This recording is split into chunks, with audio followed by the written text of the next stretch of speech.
Hello everyone, नमस्कार। एक बार फिर से आप सभी का बहुत बहुत स्वागत है लोधा क्लासेस के बीए प्लेटफॉर्म पर। दोस्तों, आज के सेशन में अर्थशास्त्र के इस पेपर में आज हम चर्चा करेंगे मुद्रा, बैंकिंग एवं लोक वित्त के सबसे महत्वपूर्ण प्रश्नों की। जी हाँ दोस्तों, तो आपके एग्जाम के दृष्टिकोण से सबसे महत्वपूर्ण ऐसे 15 प्रश्न मैं आपको यहाँ पर आज डिस्कस करवाऊंगा, जो कि आपके एग्जाम के दृष्टिकोण से बहुत ही ज्यादा महत्वपूर्ण साबित हो सकते हैं। क्योंकि दोस्तों, हमारे इस मॉडल पेपर की वास्तविकता को आप हमारे पुराने मॉडल पेपर से भी जांच कर सकते हैं। हमने जितने भी मॉडल पेपर आपको ला करके दिए हैं, जिस भी सब्जेक्ट के ला कर दिए हैं, आपके एग्जाम में मैक्सिमम प्रश्न आपको उनसे देखने को मिले हैं, है ना। तो दोस्तों, उसी आधार पर आज एक और मॉडल पेपर आप लोगों की डिमांड पर ही मैं आप लोगों के लिए लेकर आया हूं दोस्तों, जिसमें हम चर्चा करेंगे मुद्रा, बैंकिंग और लोक वित्त के महत्वपूर्ण, इस सब्जेक्ट के महत्वपूर्ण प्रश्नों पर। आइए दोस्तों, इसको हम दो पार्ट में डिस्कस करेंगे। पहले पार्ट में हम दीर्घ उत्तरीय प्रश्नों पर बात करेंगे, दीर्घ उत्तरीय प्रश्नों पर। वो सेकंड पार्ट में दोस्तों हम बात करेंगे लघु उत्तरीय प्रकृति के प्रश्नों पर। और जी हाँ दोस्तों, इसमें एडिशनली मैं आपको ये भी बता दूं कि जो इसके एमसीक्यू सीरीज वाले प्रश्न है, उसको मैं इसके सेकंड पार्ट में लेकर आऊंगा। आइए दोस्तों, शुरू करते हैं। सबसे पहले हम देखेंगे इसमें सबसे महत्वपूर्ण जो प्रश्न है आपका, वो है दोस्तों सबसे महत्वपूर्ण प्रश्न। सबसे पहली यूनिट का पहला प्रश्न ही है कि मुद्रा की परिभाषा दीजिए तथा मुद्रा के कार्यों की विवेचना कीजिए। इसी प्रश्न को दोस्तों आपसे अथवा में पूछा जा सकता है और पूछा भी गया है कि मुद्रा के प्रमुख एवं सहायक कार्यों को समझाइए। इसके अथवा में है मुद्रा वह है जो मुद्रा के कार्य करे। क्या कहा दोस्तों? मुद्रा वह है जो मुद्रा के कार्य करे।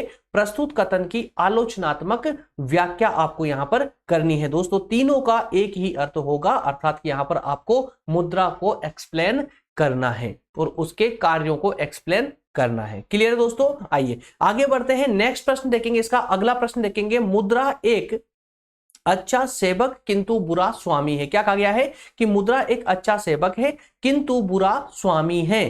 टिप्पणी कीजिए अथवा मुद्रा के गुण एवं दोषों की विवेचना कीजिए। क्लियर है? चलिए दोस्तों, इसी को अथवा में पूछा जा सकता है आप लोगों से कि मुद्रा वह धुरी है जिसके चारों ओर अर्थ विज्ञान चक्कर लगाता है। मार्शल के इस कथन को स्पष्ट कीजिए। अथवा में इसी को पूछा जा सकता है कि मुद्रा एक आवश्यक बुराई है, व्याख्या कीजिए। तो दोस्तों, यहां पर कुल मिलाकर इसमें आपको मुद्रा के गुण और दोषों पर विवेचना करनी है। तो दोस्तों, इसको भी पूरे विस्तार से आप लोग पढ़ेंगे, ठीक है। और दोस्तों, इसको आगे बढ़े उससे पहले मैं आप लोगों को और इसका अच्छे से स्पष्टीकरण कर दूं कि जो मॉडल पेपर दोस्तों मैं आपको प्रश्न प्रोवाइड करता हूं, यहां पर उन प्रश्नों को आपको कुल मिलाकर के आपको पढ़ना कैसे है कि जैसे मान लो दोस्तों कि मैंने प्रश्न में आपको मुद्रा कह दिया, ठीक है ना, मुद्रा आपका कंसेप्ट आ चुका है, तो मुद्रा का यहां के प्रश्न में आपको परिभाषा देखने को मिली है, इसके कार्य देखने को मिले हैं, ठीक है ना। लेकिन आपका दायित्व बनता है कि आप मुद्रा से संबंधित जितनी भी टर्म है उन सभी टर्मों को आप पढ़ेंगे। जैसे कि मुद्रा का अर्थ क्या है, मुद्रा का अर्थ क्या हो जाता है, मुद्रा के प्रकार क्या हो जाएंगे, है ना। मुद्रा के प्रकार भी पढ़ेंगे आप, साथ ही साथ में इसकी विवेचना आप यहां पर पूछा गया है। इसके अलावा दोस्तों, जो भी इसकी टर्म है, मुद्रा से संबंधित जितने भी टर्म है, उन सभी को आप लोग पढ़कर एग्जाम में जाएंगे। क्लियर है? आइए थर्ड क्वेश्चन पर बढ़ते हैं दोस्तों। नेक्स्ट क्वेश्चन है, किन्स के मुद्रा के मूल्य के वचत विनियोग सिद्धांत की आलोचनात्मक व्याख्या कीजिए। यह भी दोस्तों आपके एग्जाम के दृष्टिकोण से बहुत ही ज्यादा महत्वपूर्ण प्रश्न है, कई बार एग्जाम में रिपीट हुआ है और बिल्कुल इसके आने की संभावना है आपके एग्जाम में। इसी को दोस्तों अथवा में आपसे पूछा सकता है कि मुद्रा के आय सिद्धांत की विवेचना, ठीक है ना। देखिए, अब यहां पर आय सिद्धांत के रूप में आपसे प्रश्न पूछा जा रहा है। इसके अलावा वास्तव में मुद्रा का मूल्य कुल आय का परिणाम है। क्या कहा गया है? कुल आय का परिणाम, ना कि मुद्रा की मात्रा का। इस कथन की व्याख्या कीजिए। या फिर मुद्रा के किन्स के आधारभूत समीकरण की आलोचनात्मक विवेचना कीजिए। दोस्तों, आपको कंफ्यूज नहीं होना है, ये सभी टर्म में आपको अथवा में इसीलिए प्रश्न आपको यहां पर लेकर आया हूं ताकि आपको प्रश्न से संबंधित सभी टर्मोलॉजी का पता चल जाए, जिससे कि आप एग्जाम में कंफ्यूज ना हो, कंफ्यूजन से बचे रहें। अधिकतर एग्जाम में दोस्तों होता यही है कि हमें क्वेश्चन का आंसर पता होता है, लेकिन क्वेश्चन थोड़ा सा घुमाकर दे देने के कारण हम जो है उसका आंसर राइटिंग नहीं कर पाते। आइए दोस्तों, अगला प्रश्न देखते हैं। मुद्रा की पूर्ति से क्या आशय है? भारत में मुद्रा पूर्ति की माप संबंधी आंकड़े किस प्रकार प्रस्तुत किए जाते हैं? या फिर भारत में मुद्रा स्टॉक की माप कैसे की जाती है? मुद्रा पूर्ति के निर्धारक तत्वों का विवेचन कीजिए। आइए नेक्स्ट प्रश्न देखते हैं। व्यापारिक बैंकों से क्या तात्पर्य है? है ना दोस्तों। अब यहाँ पर देखिए व्यापारिक बैंक, अब ये टर्म क्या दिखाती है आपको कि आपको यहाँ पर बैंकों के प्रकार पढ़ना है।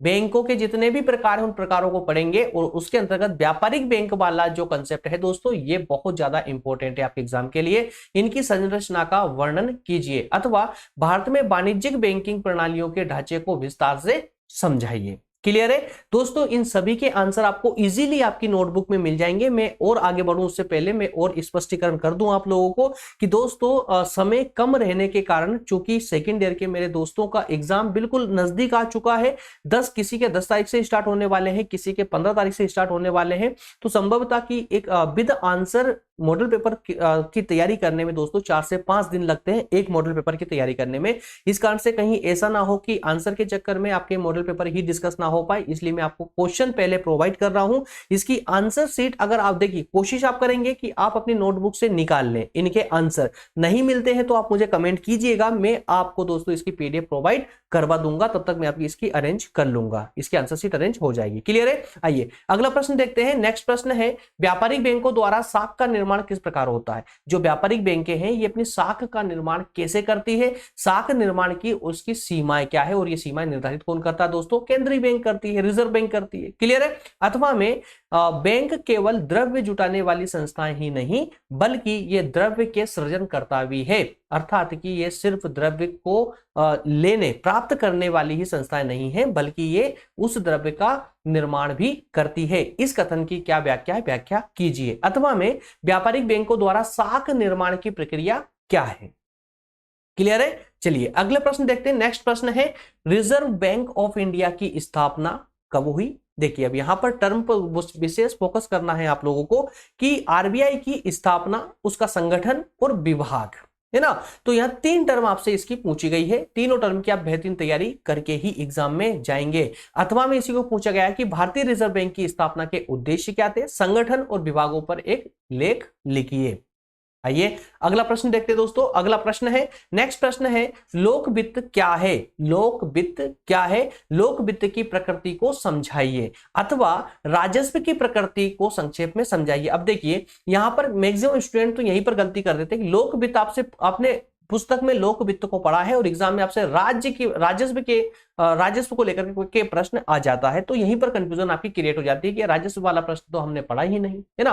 तो दोस्तों इन टर्मों को ध्यान से पढ़िएगा, बहुत ही चालाकी के साथ, बहुत चालाकी की जरूरत है आपको इस इकोनॉमी के विशेषकर इस पार्ट के अंदर। इसकी टर्म बहुत सारी टर्में हैं जो आपस में मैच होती है, एक ही है। ओके चलिए अगला प्रश्न है निजी, सार्वजनिक और गुण वस्तु। 3 टर्म है दोस्तों, यहां पर 3 वस्तुएं हैं, निजी वस्तु, सार्वजनिक वस्तु और गुण वस्तु। इनका क्या अर्थ है, इनकी प्रकृति क्या है वो समझाइए या फिर टिप्पणी कीजिए। किस पर, निजी वस्तु पर, गुण वस्तु या फिर सार्वजनिक वस्तु पर।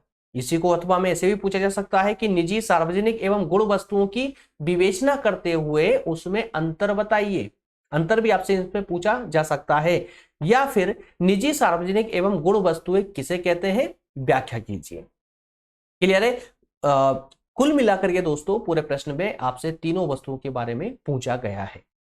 जब तीनों वस्तुओं की पहचान अच्छे से होगी तो उसमें अंतर भी आप आसानी से कर पाएंगे। अगला प्रश्न है अधिकतम सामाजिक लाभ के सिद्धांत का आलोचनात्मक परीक्षण कीजिए। अधिकतम सामाजिक लाभ, ठीक है ना। अगला इसी को अथवा में पूछा जा सकता है कि अधिकतम सामाजिक लाभ के सिद्धांत की विवेचना कीजिए, उसकी व्यवहारिक कठिनाइयों का वर्णन कीजिए, कठिनाइयों को बताइए।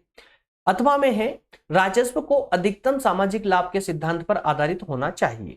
राजस्व को अधिकतम सामाजिक लाभ के सिद्धांत पर आधारित होना चाहिए, विवेचना कीजिए।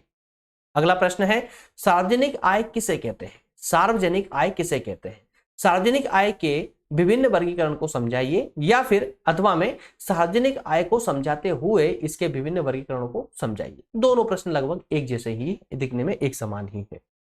क्लियर है। आइए दोस्तों नेक्स्ट 4 प्रश्न इसके अंतर्गत और बच जाते हैं। जो दीर्घ प्रकृति के प्रश्न हैं उनको भी फटाफट देख लेते हैं जिससे कि आपके एक एग्जाम का एक आधार तैयार हो जाए। और वास्तविक रूप से अगर आप इन 15 प्रश्नों की भी तैयारी कर लेते हैं दोस्तों तो आपको जो है कोई भी, है ना, कोई भी बीट नहीं कर सकता एग्जाम में। इजीली आप इसको अगर इन 15 प्रश्नों की तैयारी अच्छे से कर लेते हैं तो आपको टेंशन लेने की बिल्कुल भी जरूरत नहीं है, विशेषकर इस पार्ट में। आइए नेक्स्ट प्रश्न है, एडम स्मिथ स्मिथ के बाद कराधान या जिसे करारोपण बोला जाता है, किसके प्रतिपादित सिद्धांतों की व्याख्या कीजिए। अर्थात कि कराधान को लेकर के कौन कौन से सिद्धांत प्रतिपादित हुए हैं उनको बताना है, या फिर कराधान के एडम स्मिथ के अतिरिक्त अन्य सिद्धांत बताइए, है ना। एडम स्मिथ ने जो सिद्धांत दिया है उसके अलावा अन्य सिद्धांत बताइए करारोपण के। आइए अगला प्रश्न है, भारत में वस्तु एवं सेवा कर जीएसटी। जीएसटी दोस्तों आप पूरे विस्तार से पढ़ के जाएंगे और 100% एग्जाम में प्रश्न देखने को मिलेगा आपको, ठीक है ना। तो जीएसटी वाले प्रश्न को आप पूरे विस्तार से पढ़ेंगे। आइए नेक्स्ट क्वेश्चन है, घाटे की अर्थव्यवस्था या हीनार्थ प्रबंधन किसे कहते हैं। क्या होती है ये घाटे की अर्थव्यवस्था या फिर हीनार्थ प्रबंधन, इसके उद्देश्य बताइए, या फिर हीनार्थ प्रबंधन या घाटे की वित्त व्यवस्था के विभिन्न प्रभावों का संक्षेप में वर्णन कीजिए। नेक्स्ट एंड लास्ट प्रश्न है, भारत में वित्त आयोग के गठन कैसे होता है, उसके कार्य बताइए। तो भारत में वित्त आयोग जो होता है उसका गठन और कार्य आपको बताना है संक्षेप में। आई होप कि ये 15 प्रश्न में अब आपको कोई कंफ्यूजन नहीं रहेगी दोस्तों, लेकिन मैं आपसे फिर एक बार बोलूंगा कि डिस्क्रिप्शन से इसकी पीडीएफ डाउनलोड करके इन प्रश्नों को 4 से 5 बार पढ़िए, तब कहीं जाकर के इन प्रश्नों की जो टर्म है वो आपके मस्तिष्क में क्लियर हो पाएगी। उसके बाद ही आप अपनी नोटबुक से इसके आंसर निकालने का प्रयास करें। बिना पढ़े, बिना प्रश्नों को बार बार पढ़े आप अगर नोटबुक से आंसर ढूंढेंगे दोस्तों तो बड़ी मुश्किल हो जाएगी, आपको मिल नहीं पाएंगे। लेकिन अगर आपने अच्छे से इन 15 प्रश्नों को समझ लिया तो उसके बाद चाहे कोई सी भी बुक हो आपके पास में, किसी भी बुक से आसानी से इनके उत्तर आप निकाल सकते हैं। आइए दोस्तों शुरू करते हैं। अब हमारे एक जो नेक्स्ट पार्ट है लघु प्रकृति वाले प्रश्न, लघु उत्तरी प्रकृति वाले प्रश्न, जिसके अंतर्गत दोस्तों हम प्रत्येक मॉडल की तरह ही 10 प्रश्नों पर डिस्कस करेंगे जो कि शॉर्ट प्रकृति के होंगे। आइए पहला प्रश्न है, इसके अंतर्गत दोस्तों पहला प्रश्न देखेंगे। एक सेकेंड, ओके।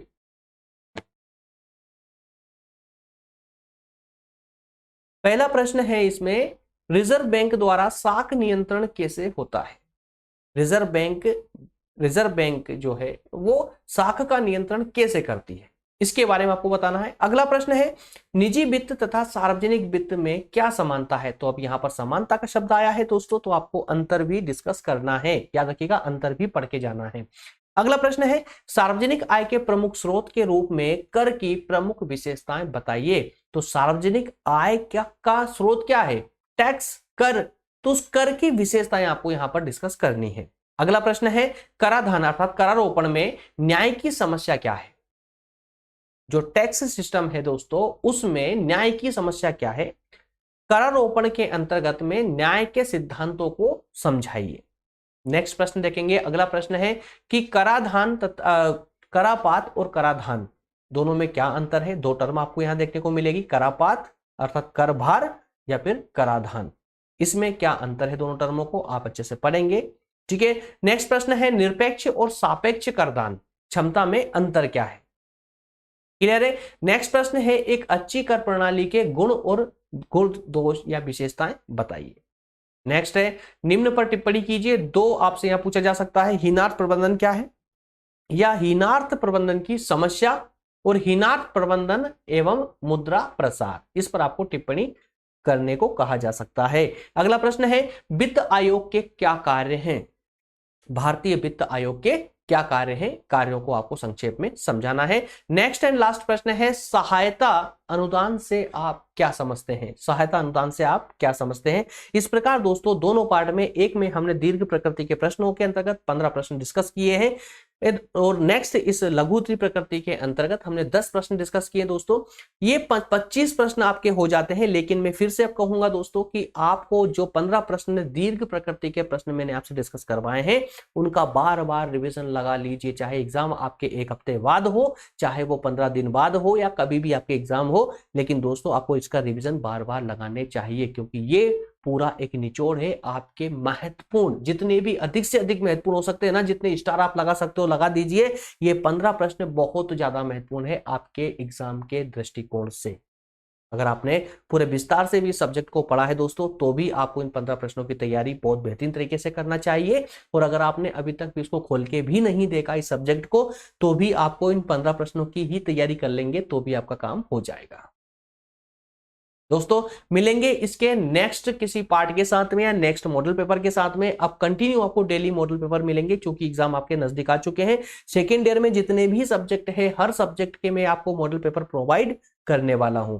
मिलेंगे दोस्तों नेक्स्ट सेशन में। थैंक यू, धन्यवाद।